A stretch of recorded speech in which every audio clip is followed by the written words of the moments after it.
Visakha dairy పాల ధరల పెంపుపై CPM ఆధ్వర్యంలో పాత గాజువాక కూడలిలో నిరసన చేపట్టారు. పెంచిన ధరలను రద్దు చేయాలంటూ నినాదాలు చేశారు. ఈ సందర్భంగా సిపిఎం నేతలు జగ్గునాయుడు, రాంబాబు మాట్లాడుతూ ప్రజలపై భారాలు మోపడం విశాఖ డైరీ యాజమాన్యానికి అలవాటుగా మారిందని ఆరోపించారు.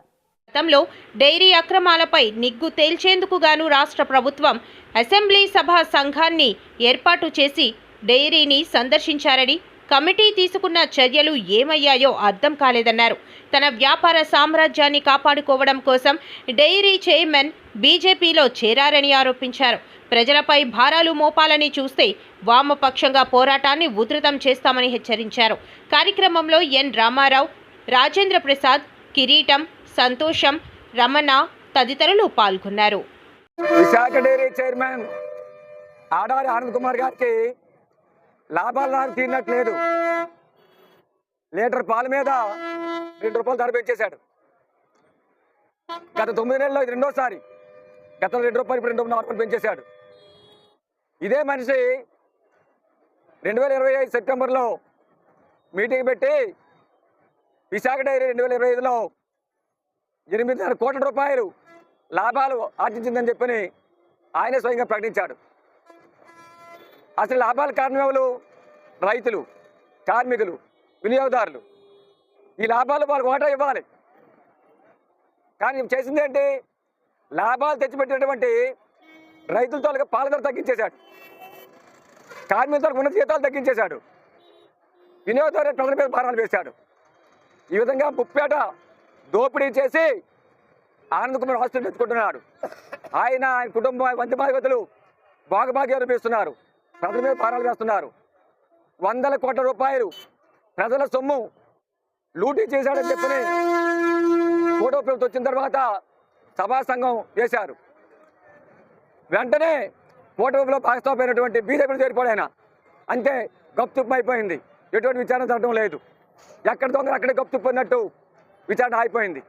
కాబట్టి చంద్రబాబు గారిని అడుగుతున్నాం, మీరు ప్రజల సొమ్ముని లూటీ చేస్తున్నటువంటి ఈ దోపిడీదారుల పక్షాన్ని నిలబడతారా, ప్రజల పక్షాన్ని నిలబడతారా తెలుసుకోండి. ఆనంద్ కుమారు ప్రజల సొమ్ముని లూటు చేసి తన లోపాలని, తన అవినీతిని కప్పించుకోవడం కోసం పైన ₹1 కోట్ల లంచాలు కడుతున్నాడు. ఆ లంచాల కోసం ప్రజలు మీరు నాశనం చేస్తారా, బాణాలు వేస్తారని చెప్పని ఫోటో ప్రభుత్వం ప్రశ్నిస్తున్నాం.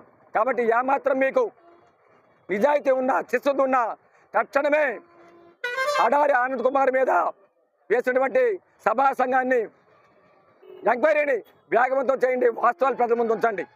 పెంచినటువంటి పాల ధరలు వెంటనే రద్దు చేయించండి. రైతులకి, కార్మికులకి ద్రోహం చేస్తున్నటువంటి ఆనంద్ కుమార్ మీద చర్యలు చేపట్టండి. అదేవిధంగా కంపెనీ యాక్ట్ నుండి సహకార చట్టంలోకి విశాఖ డైరీ తీసుకునే చర్యలు చేపట్టమని చెప్పి డిమాండ్ చేస్తున్నాం. లేని పక్షంలో ఆనంద్ కుమార్ ద్రోహంలో ఈ కుటుంబ ప్రభుత్వానికి కూడా భాగస్వామ్యం ఉందని చెప్పని ప్రజలు నమ్ముతారని చెప్పి చెప్పదలుచుకున్నాం. విశాఖ డైరీ యాజమాన్యం పాల ధర లీటర్కి ₹2 పెంచడం జరిగింది. అదే కాదు, ఏదైతే పాల ఉత్పత్తులు ఒక్కొక్క ఉత్పత్తి మీద ₹6 కూడా పెంచడం జరిగింది. ఆయనకి లాభాలు సరిపోవట్లేదంట. సంవత్సరానికి 4 కోట్లు వస్తున్నాయి, 30 కోట్లు రావాలి, కాబట్టి ధరలు పెంచాలి అని అంటున్నాడు. కానీ ధరలు ఎందుకు పెంచుతారండి? పాల రైతుల దగ్గర చాలా తక్కువ ధరకి లీటరు తీసుకోవడం, అలాగే పాల రైతులకు కూడా బోనస్ ఇవ్వకుండా అక్కడ దోపిడీ చేస్తున్నాడు, ఇక్కడ వినియోగదారులు దోపిడీ చేస్తున్నాడు. అదే కార్మికులు 305 మంది మాకు జీతాలు పెంచాలని ఆందోళన చేస్తే జీతాలు పెంచిన తర్వాత దుర్మార్గంగా అన్యాయంగా తొలగించారు. ఇప్పుడు ఆ కార్మికులు తొలగించి ఆ కార్మికులు ఇప్పుడు కార్మికులకి ₹350, ₹300 ఇచ్చి కార్మికులు దోపిడీ చేస్తున్నాడు, రైతులను దోపిడీ చేస్తున్నాడు, అలాగే వినియోగదారుల మీద కూడా దోపిడీ చేస్తున్నాడు. ఇలాంటి యాజమాన్యంపై కూటమి ప్రభుత్వం ఎందుకు చర్య తీసుకోలేదు? చంద్రబాబు నాయుడు కానీ, స్థానిక ఎమ్మెల్యే, రాష్ట్ర అధ్యక్షుడు ఆయన అధికారం రాకముందు ఏదైతే విశాఖ డైరీ యాజమాన్యం ఉందో యాజమాన్యం చర్య తీసుకుంటాం, అవినీతి రూపుమాపుతాం, ఏదైతే దొంగ వ్యాపారం కూడా నివారిస్తానని చెప్పడం జరిగింది. అధికారం వచ్చిన తర్వాత ఏమైపోయి ఆ మాటలు? ఏం చేస్తున్నాడు ఈ పల్లా శ్రీనివాసు? కాబట్టి అంటే ఎవరైతే అధికారంలోకి వస్తే వాళ్ళని డబ్బులు ఇస్తే అలాగే అవినీతి ఏమేమి చేసి దాన్ని పక్క పెట్టాలన్న ఆలోచనతో ఈరోజు కూటమి ప్రభుత్వం స్థానిక ఎమ్మెల్యే కూడా ఆ రకంగా రాజీ పడిపోయాడు.